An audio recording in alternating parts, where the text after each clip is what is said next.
On lance. Je vais redonner le mic, le micro. Non, surtout pas. À Aurore.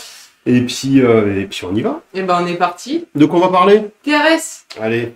TRS. Donc on va rappeler certaines bases. On avait déjà fait un live là-dessus, mais là c'est indispensable qu'on rappelle certaines bases parce qu'on va aller un peu plus loin cette fois-ci. Et attention, on a des experts avec nous, des grands experts. Et du coup, première question. Qu'est-ce que le TRS? Taux de rendement synthétique. Voilà. Ok. Voilà. L'indicateur de la performance. De mesure de la performance.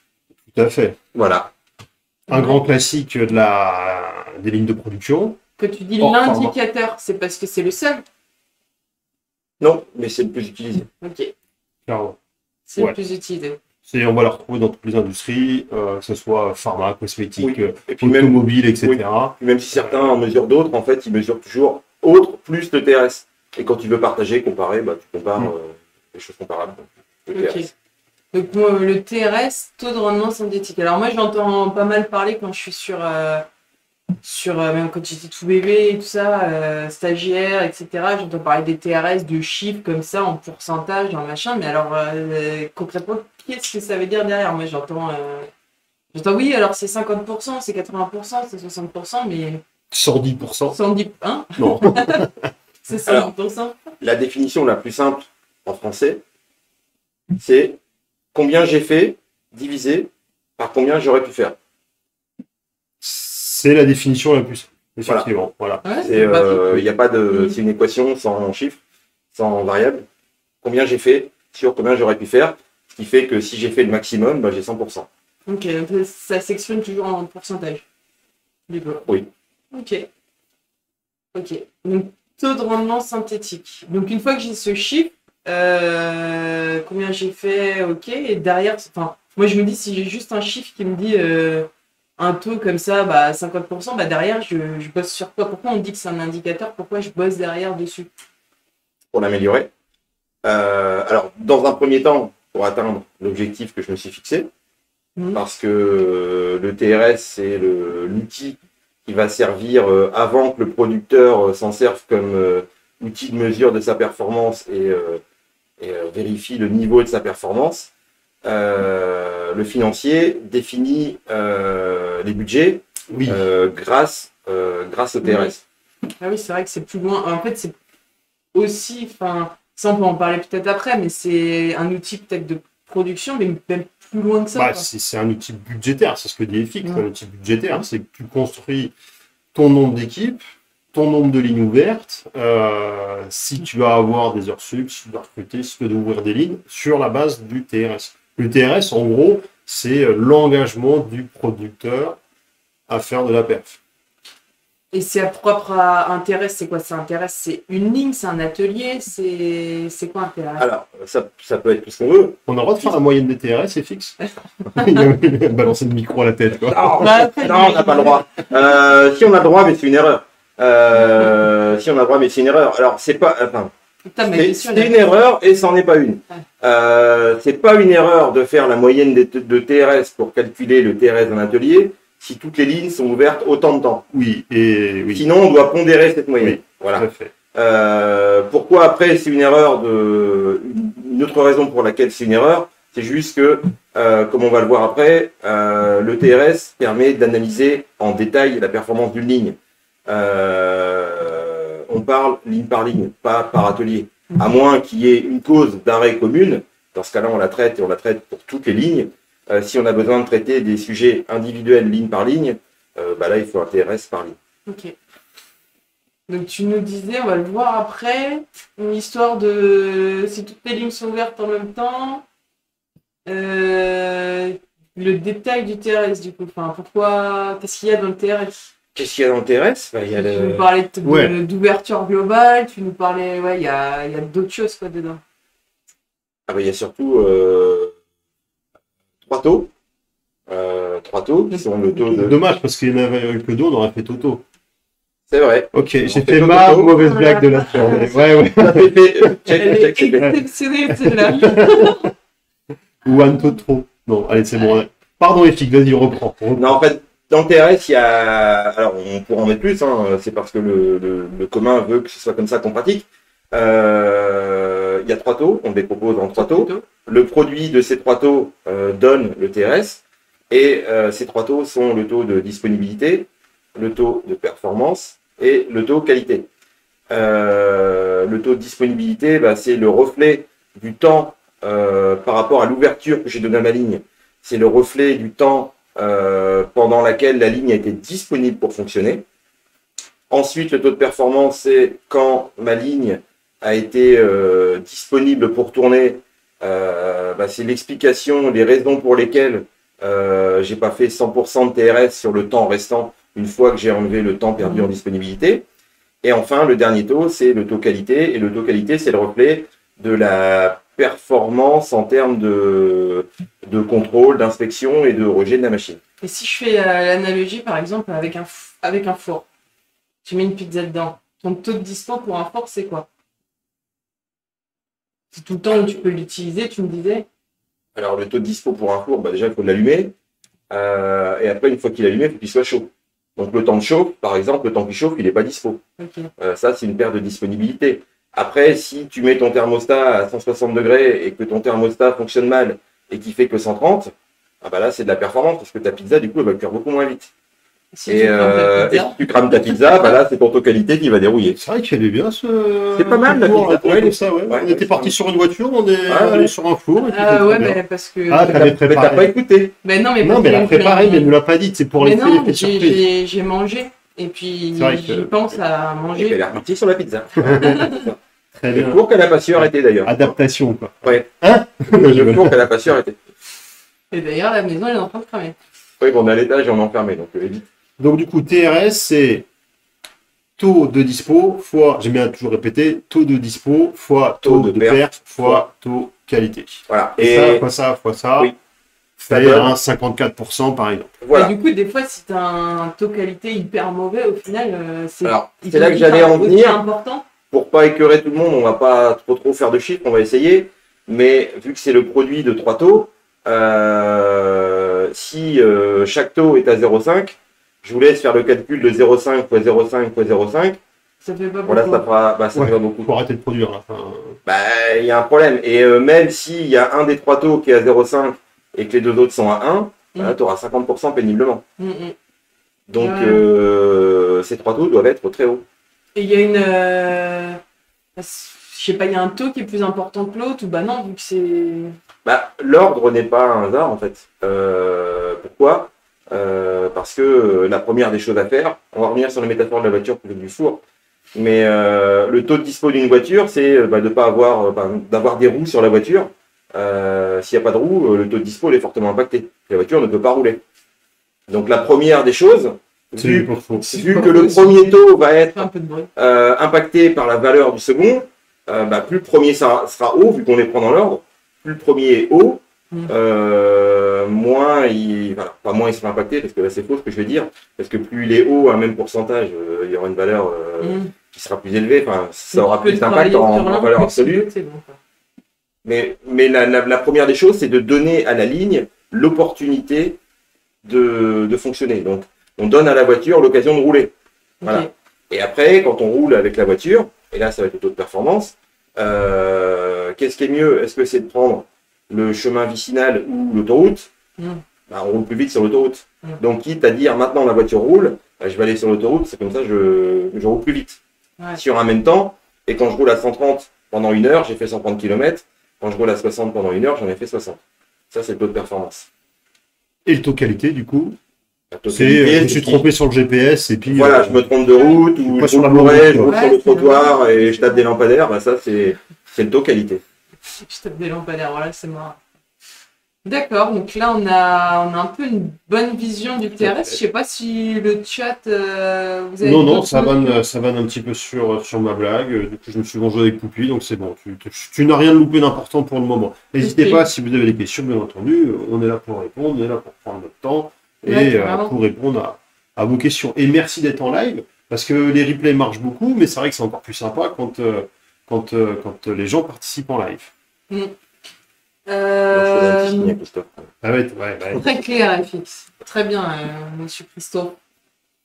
TRS, on a fait tout ça. Donc, on a défini un peu ce que c'est, mais alors, concrètement, si je dois analyser le TRS dans mon entreprise, comment je m'y prends, en fait Comment je m'y prends? Vaste question. Pardon. Alors, il y a plusieurs méthodes. Nous, on avait la nôtre. Oui. Hein. Oui, parce qu'on a travaillé ensemble. Un petit Voilà. peu. Fortement inspirée par celle de Ludo, d'ailleurs. Hein. Mais brillamment adaptée à notre fichier. Non, on avait pris, On avait, ton fichier existant de l'époque, customisé à notre besoin. etc. Et en fait, on l'avait retravaillé. On va même vous le présenter, parce que ce sera un peu le fil directeur du live. Et puis, ça permettra de montrer aussi un petit peu ce qu'il y a dedans. Voilà. Là, ça fait peur. Là, ça fait un petit peu peur, Ouais, c'est clair. mais c'est important. Enfin, une revue de TRS, c'est pas forcément simple déjà de base. Hein, donc, on voit le taux de dispo, on voit le taux de perf et on voit le taux de perte qualité, le taux qualité. Vous remarquez que les couleurs sont très belles quand même. C'est ce que j'allais dire. Je pense qu'il y avait une stagiaire qui a dû bosser au moins 3 semaines là-dessus, une semaine par couleur. Oui. Je sais pas qui c'est, mais pas arrivé avec les couleurs, moi. c'est du beau boulot. Truc. Oh. Ouais. Qu'est-ce qu'on retrouve du coup dans le taux de Disponibilité. dispo? Et ben voilà, on a la liste là en fait. C'est tout ce qui fait que ma ligne ne marche pas. Vous avez qu'à lire, merde. Voilà, vous avez qu'à lire. Donc par exemple, un sujet qui revient souvent, c'est les pauses tournantes. Hein. Là, c'est de la perte. Les pauses non relayées, tout ce qui est réunion, un manque personnel. Il y a un truc que je comprends pas là. Là, tu me parles de problème alors que tout à l'heure, tu me dis c'est le temps que je donne à ma ligne pour fonctionner. Alors en fait, la liste, l'ensemble des items qui sont listés ici sont les raisons pour lesquelles la ligne ne peut pas tourner. Donc tu t'intéresses à pourquoi tu ne peux pas tourner. Pourquoi la ligne ne tourne pas. Okay. Et donc il y a quelques sous-catégories, mais en gros, il y en a, là, j'en vois de 2 sortes, hein, globalement. Il y a tout ce qui est panne. Panne qu'on distinguera bien, enfin qu'on va bien différencier du micro-arrêt, parce que c'est pas la même chose. Donc il y a les causes organisationnelles et les pannes. Donc une panne qui fait que la ligne ne peut pas tourner, ça impacte directement le taux de disponibilité. Ok. Un problème organisationnel, donc la pause tournante, la pause non relayée qu'on ne peut pas faire, c'est parce qu'on ne s'est pas organisé pour pouvoir la faire. C'est un problème d'organisation. Justifié ou pas, hein, parce que c'est parfois justifié à cause du fonctionnement de la ligne ou à cause d'une absence ou autre. Un manque de personnel, c'est de l'organisationnel. Et tout ce qui est autre temps d'arrêt, changement de format ou autre. Donc ça, c'était pour les pertes de disponibilité. Après, on a les pertes de performance.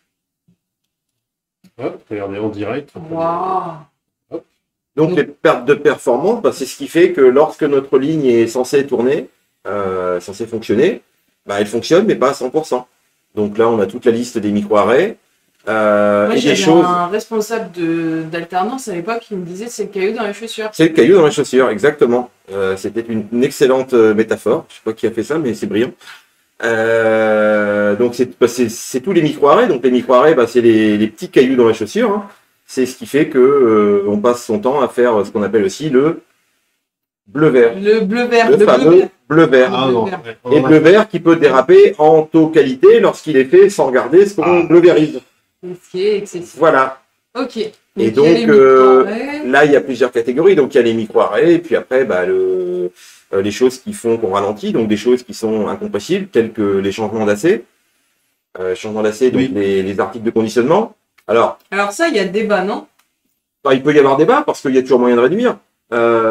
Si le problème d'un changement d'AC, c'est de faire un raccord, on peut mettre des bobines plus grosses. On en fera toujours, mais on en fera moins. On peut, il y a plein de façons de faire autrement. Et puis après, des temps qu'on considère qui sont la limite, comme les détections automatiques, donc qui sont les tests de fonctionnement de la machine faits au fil de la production, on pourrait presque mettre aussi en taux de dispo. Mais bon, comme ce sont des temps courts, ça va plutôt dans la perf. Et puis quelque part, ça challenge un peu aussi, comme c'est quelque chose qui est fait par la production, directement par les opérateurs. Ça permet de challenger un peu la méthode et et la façon de faire. Et ça peut aussi permettre aussi de challenger le service qualité, parce que si au bout d'un moment l'analyse démontre que d'une part on a un taux de perte qui est élevé dans cette catégorie et que tous les tests sont toujours conformes, on peut réfléchir à en faire moins en prenant un risque. Christophe, j'oublie pas ta question, mais on la traitera juste après. Ouais. Je vais juste rajouter un petit truc juste, sur les micro-arrêts dans la définition en règle générale. On va dire un micro-arrêt, c'est moins de 2 minutes. C'est moins de 4 minutes, entre 2 et 5 selon les. Sans intervention du technicien, où c'est juste l'opérateur, un petit bourrage, une petite connerie.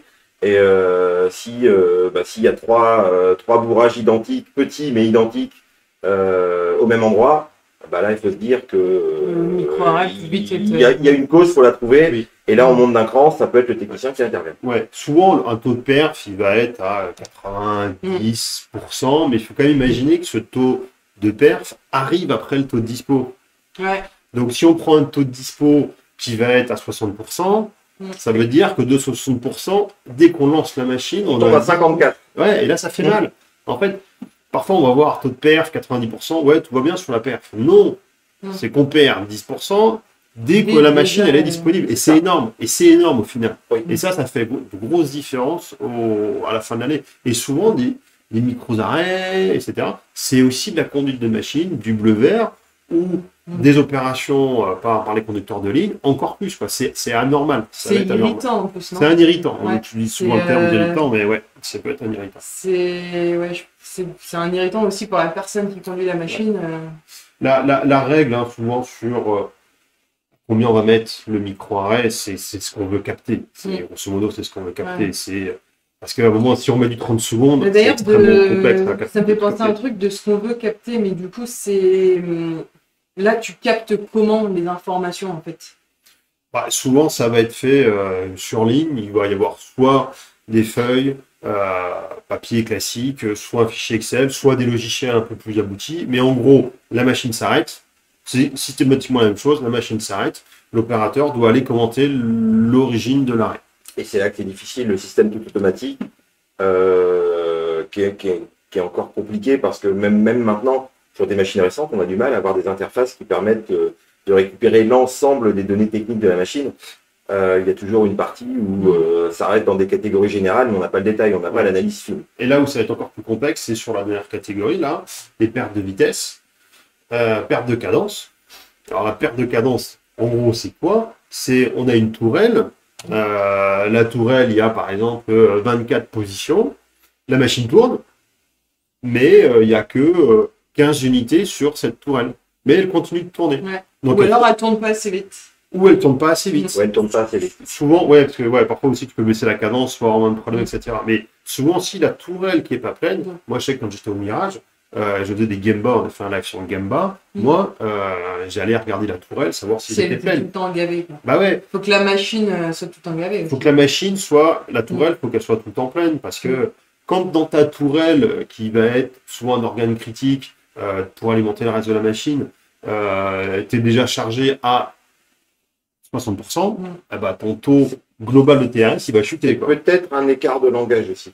Parce qu'une perte de cadence, alors c'est mon point de vue, mais la perte de cadence, réellement, pour moi, c'est vraiment la vitesse de rotation de la tourelle. Après, le fait que ta tourelle soit pas pleine, moi, je ne le vois pas trop comme une perte de cadence, mais plus comme un problème de chargement. Ouais, mais c'est pas un arrêt. Mais c'est pas un arrêt. C'est un problème de chargement qui génère une sous-charge de la tourelle et donc une baisse de ce qui sort de la machine, puisque tu en rentres moins, tu en sors moins, c'est normal. Par contre, c'est quand même super important de le capter, cette tourelle pas pleine. C'est totalement transparent. Et souvent, c'est le plus transparent. Oui. Et moi, j'ai connu des lignes. Alors, en fait, ça, c'était 10% de perte TRS. C'est énorme. Ouais. De perte TRS. Et juste parfois, parce que l'accumulation entre les machines, il manque 3 cm pour avoir assez de poussée à l'entrée de la machine. Tout à fait, je suis tout à fait d'accord. Et ou un convoyeur qui est mal nettoyé, du coup, les unités glissent moins. Ouais. Et du coup, en fait, tu as des petits trous. Bref, faut que la machine limitante soit gavée. Et voilà, c'est gaver bien ce qu'on dit. Du coup, les pertes qualité. Tac.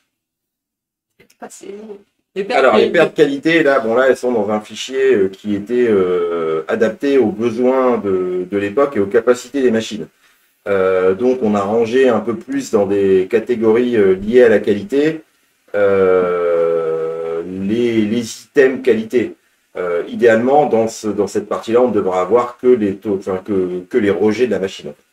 Ouais. Et particulièrement les vrais et les faux rejets. Ouais. Qui sont d'ailleurs assez durs à capter au final. Enfin, tu peux avoir un compteur, mais derrière, pourquoi ça a été rejeté, c'est pas forcément évident. Alors, ça dépend des machines. S'il y a un seul capteur, c'est forcément lui. S'il y en a 10, c'est plus compliqué. Ouais, je me rappelle d'un débat qu'on avait eu où pour moi les retraitements on les mettait dans le taux de dispo. Oui, bah oui. Après, la règle était taux qualité, mais moi, avant chez Sushi, quand j'étais chez Gros GG, ici on ressort les codes, le code d'hier, chez Gros GG, moi, c'était le retraitement, tous les retraitements étaient en taux de dispo. Et c'est pas déconnant. De toute façon, si on est puriste par rapport à la définition du TRS, dans le combien j'ai fait, c'est combien j'ai fait de produits conformes. Donc normalement, ce qu'on a produit non conforme, ça doit être enlevé et non compté dans le TRS. C'est même plus de la production, ça n'existe plus. Ouais, non, c'est clair. Donc on a perte de dispo, perte de perf, perte de qualité. Si je reprends la question de Christophe, est-ce que la partie de performance liée à une planification des lots sans réfléchir de la supply, vous la capturez? Par contre, t'enverras tes questions avant par courrier parce qu'on ait le temps de les analyser. Donc, du coup, vous pouvez répéter la question? Vous pouvez répéter la question.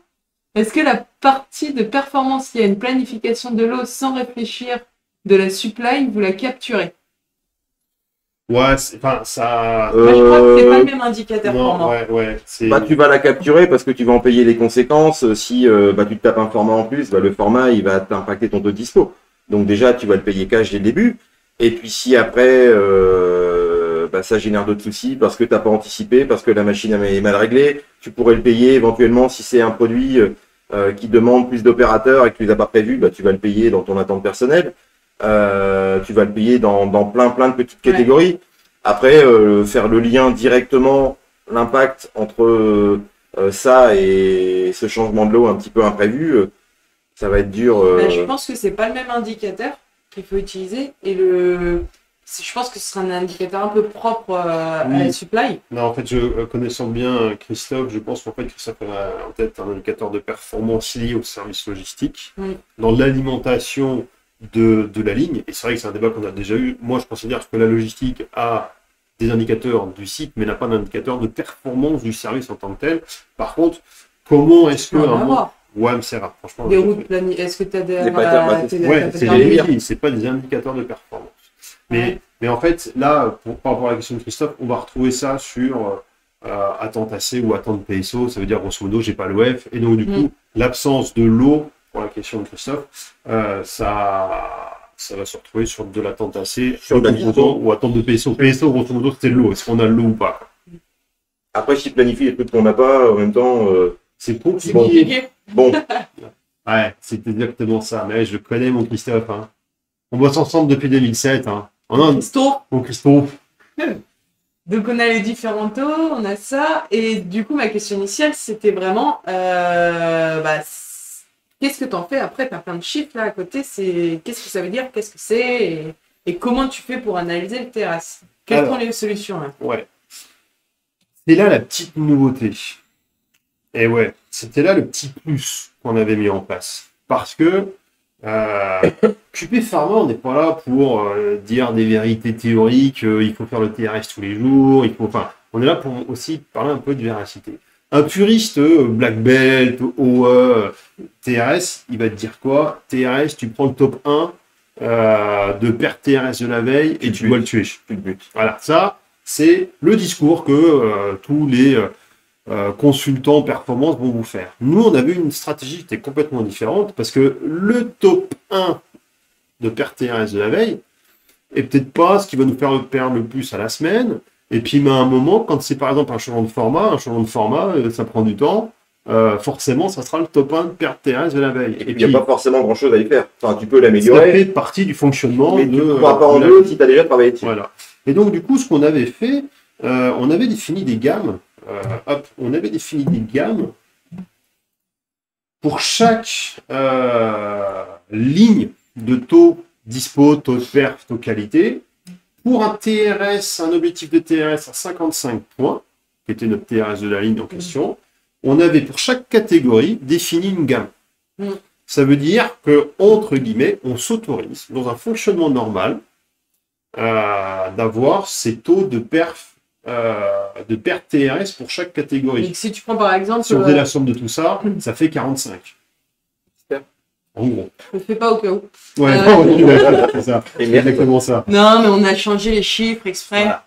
Mais voilà, c'est super important. Et ça, cette gamme sur un TRS, moi, je ne l'ai jamais vu. À part quand on l'a fait ensemble. Ouais.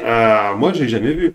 Mais là, concrètement, ça, comme tu dis, là, c'est ce que, si je comprends bien, c'est là, je m'autorise à avoir sur de la maintenance autonome ou maintenance de niveau 1, 1,2 points de TRS qui sont perdus pour cette cause-là. C'est ça. Okay. Tant qu'on est dans ce 1,2, on est dans l'objectif de 55 points de TRS. Et tu l'établis comment ça, du coup?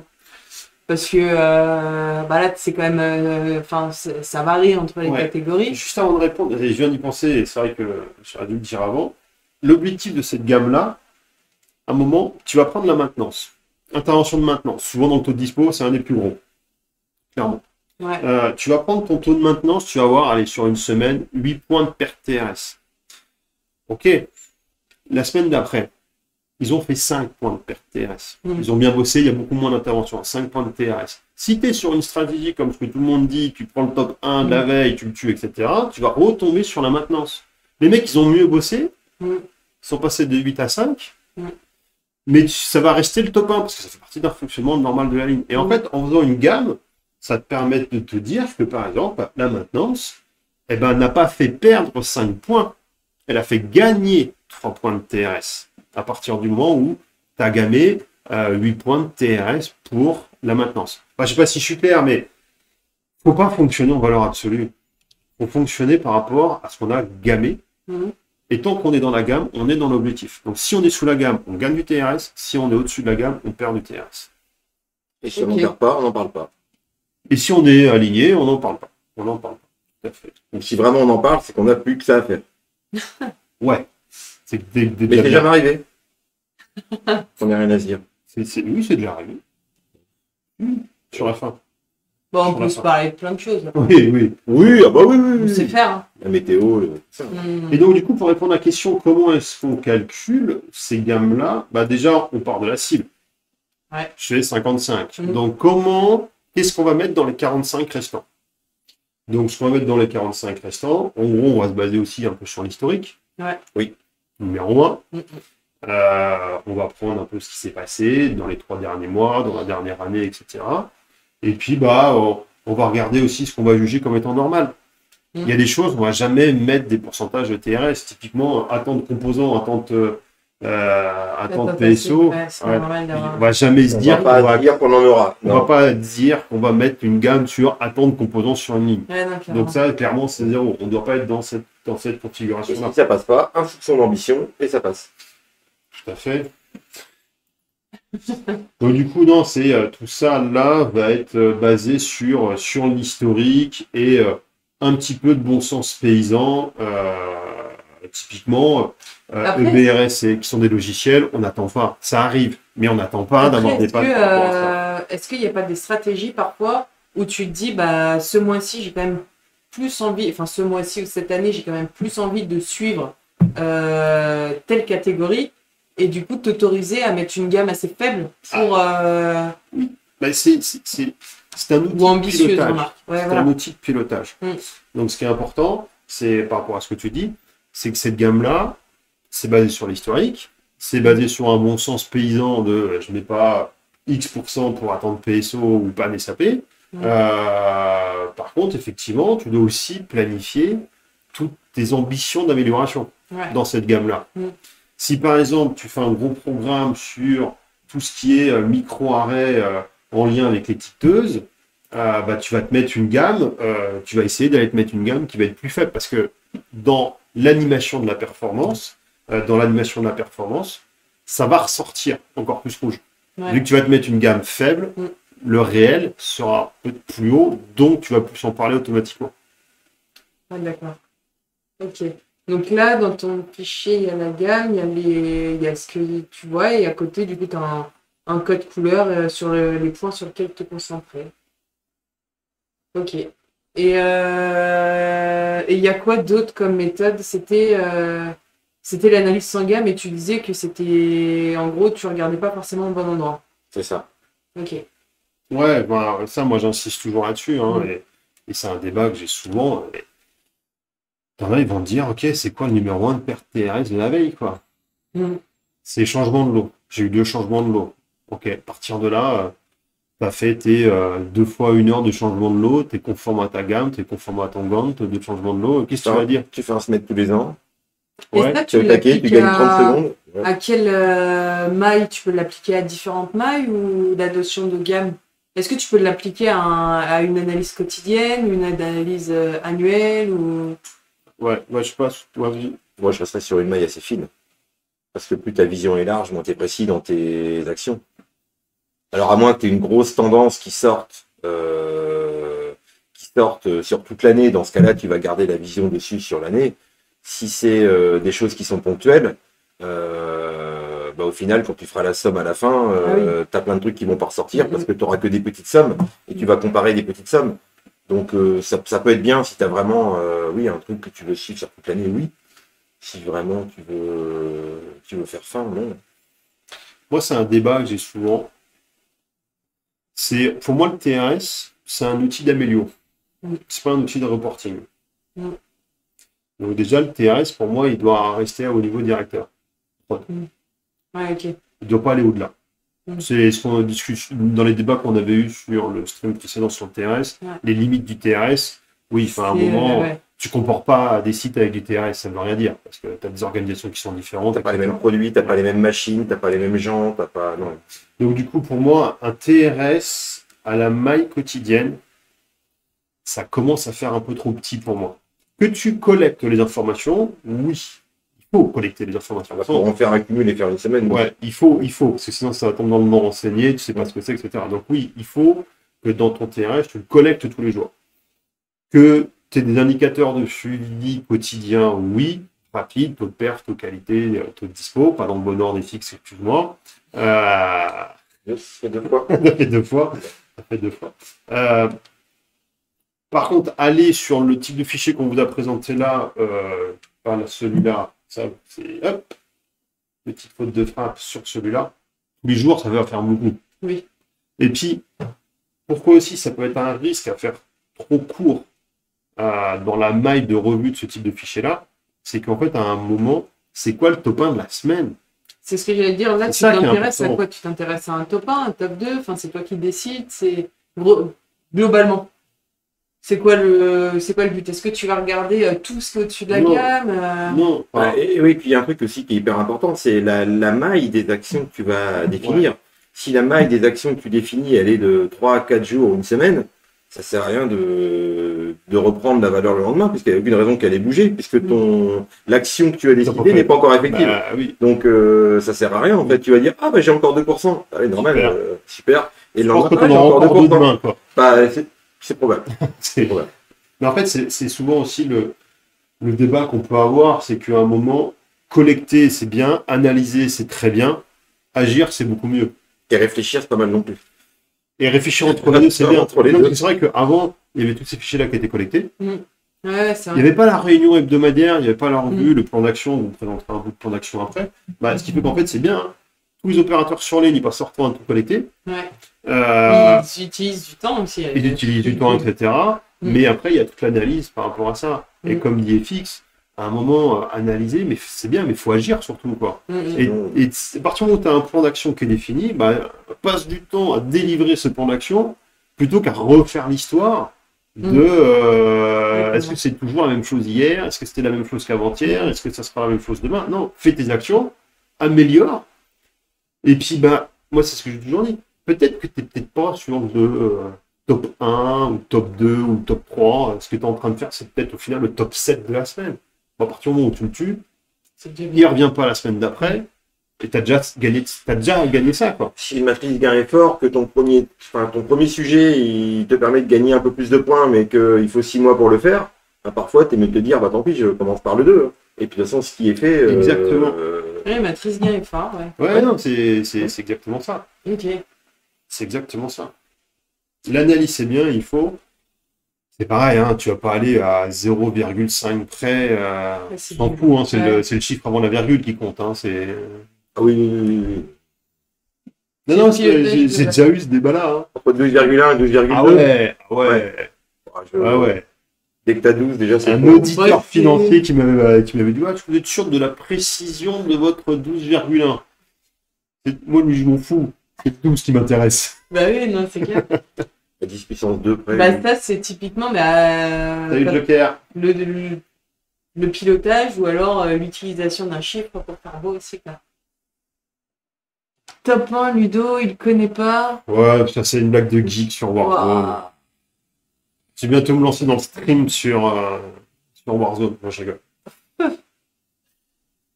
Donc on a fait l'analyse, on a fait le TRS, qu'est-ce que c'était? Et si vous aviez un mot, des exemples, des choses, des pièges à éviter, on a déjà parlé de pas mal de pièges Ouais. à éviter. Déjà, moi, ce que je dirais, une bonne feuille papier propre, gammée, en taux. Par exemple, tu mets une feuille à la semaine, tu vas avoir intervention opérateur, intervention maintenance, changement de l'eau, changement de format, etc. Avec un nombre de quarts d'heure. Oui, c'est bon. Un nombre de quarts d'heure par catégorie, tu empiles, tu coches. Dès que tu as un quart d'heure d'arrêt, tu coches. Et au bout d'un moment, tu vas passer de vert à rouge. Là, tu as les notions de gamme. Tu as besoin de quoi? Un stylo, une feuille, avoir réfléchi sur tes gammes. Et rien que ça, c'est performant. Moi, je l'avais appliqué avec une ancienne équipe.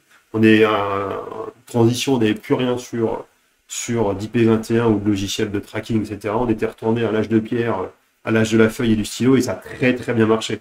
Parce qu'on avait les gammes, parce qu'on avait toute cette base-là. Donc, on n'a pas forcément toujours besoin des méga logiciels.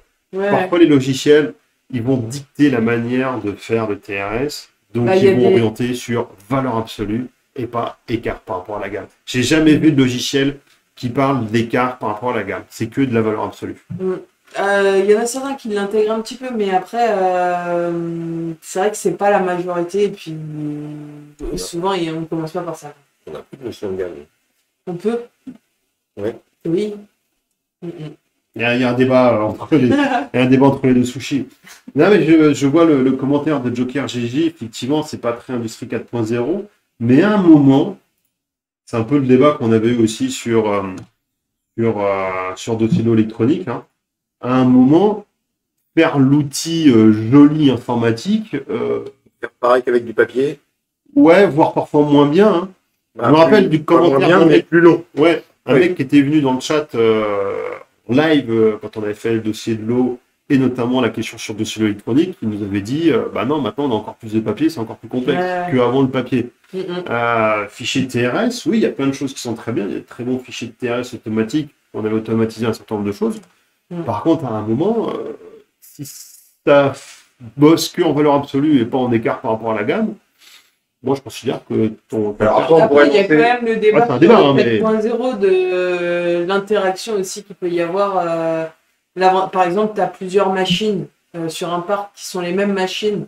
Ça te permet aussi de comparer des mêmes machines entre elles, ou ça te permet le 4.0 quand c'est bien utilisé, pas juste pour mettre du 4.0, ça peut être intéressant. Ouais, c'est Oui, par exemple, c'est souvent un peu mais- Il ça faut que ce aussi. soit construit de façon à se dire je mets pas du 4.0 quoi. Comparer des machines entre elles, il faut comparer des machines qui, même si elles sont les mêmes, qui travaillent dans les mêmes conditions avec C'est les ça. mêmes produits, parce que sinon, c'est pas Mhm. comparable.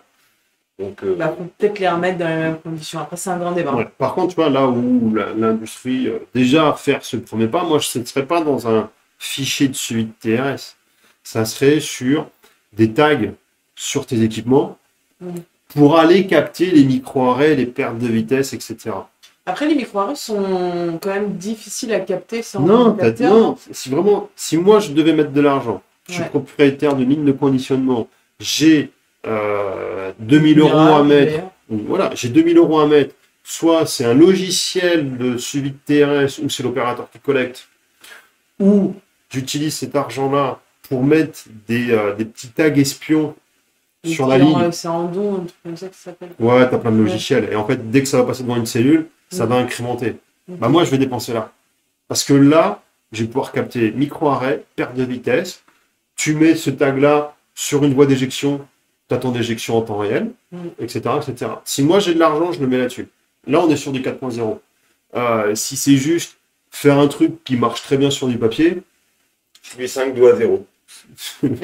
C'est pas mal. C'est ce qu'on a entendu il n'y a pas longtemps, du C'est 5 doigts vrai. 0. ouais, c'est bien ça. Ouais, c'est voilà. C'est C'est excellent. Ça. 4.0, ok, mais sur du critique. D'accord. Ok. Ok. Je sais pas. On est complètement d'accord avec lui. On a abordé pas mal de trucs. Quand même, là, Non, après, il y avait le débat aussi, puisque quand tu parles des fichiers automatiques et des fichiers pas automatiques et des façons de remonter les informations, des lignes et tout. Donc, le fichier qu'on présente là, on s'en est servi longtemps. Il avait un gros défaut, c'est que justement, il n'était pas connecté à un système automatique. Et que la qualité et la précision des données remontées dedans était le fruit d'une saisie d'un opérateur sur un écran. Exact. Par contre, il avait l'avantage que tous les ans, on s'en faisait une revue, on disait toute l'année, on notait ce qui nous manquait et ce qu'on voudrait mieux, et tous les ans, on modifiait. On le faisait vraiment à notre goût. Alors que les systèmes qu'on va acheter 4.0, alors ils sont sûrement plus jolis, sûrement plus perfectionnés parce qu'ils ont été faits par des professionnels dont c'est le métier, mais on n'a pas la main autant qu'on avait la main sur celui-là. Exact. Et on en faisait absolument ce qu'on voulait. En fait, avec celui-là, plus une remontée automatique des données, ça aurait été parfait. Oui, je l'ai connu avant. Ouais. On avait toutes les nombres d'unités par tranche de 10 secondes étaient remontées sur différents points de voie, donc la voie bonne, la voie d'éjection, etc. Et c'était renvoyé dans un fichier. Et ce fichier-là, c'est un vieux fichier Excel qui avait été un peu... mais la collecte était envoyée dans un fichier. Et par contre, le motif, c'était toujours l'opérateur qui forcément devait... C'est bien aussi le motif, l'opérateur, il peut aussi rajouter un peu son argument aussi. En bas du fichier, on mettait un peu c'est quoi le... Pour la personne, le wording, c'est quoi le top 1 oui, mais on le voit dans les chiffres. Oui, mais c'est mon point de vue, mais le problème du wording, c'est que le wording des personnes est différent selon les personnes. Et si tu as envie de traiter les choses, de traiter des récurrences, de traiter des problèmes qui arrivent souvent, si tu as envie de filtrer, et ça on le voit dans d'autres systèmes comme pour gérer les déviations, où on crée tout plein de nomenclatures pour être sûr de pouvoir filtrer et retrouver.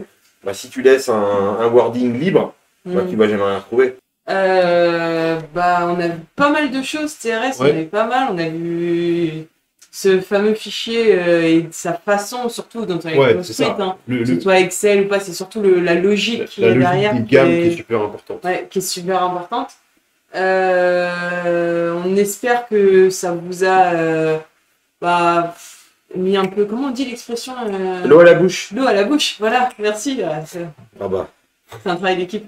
Oui. On l'a répété depuis ce matin. Oui. Elle est belle l'équipe. L'eau à la bouche pour aller un peu plus loin, pour discuter avec nous, pour savoir un peu comment ça s'est utilisé ce fichier. Et puis le TRS c'est fini, ça y est. L'émission TRS a été faite sur les mercredis.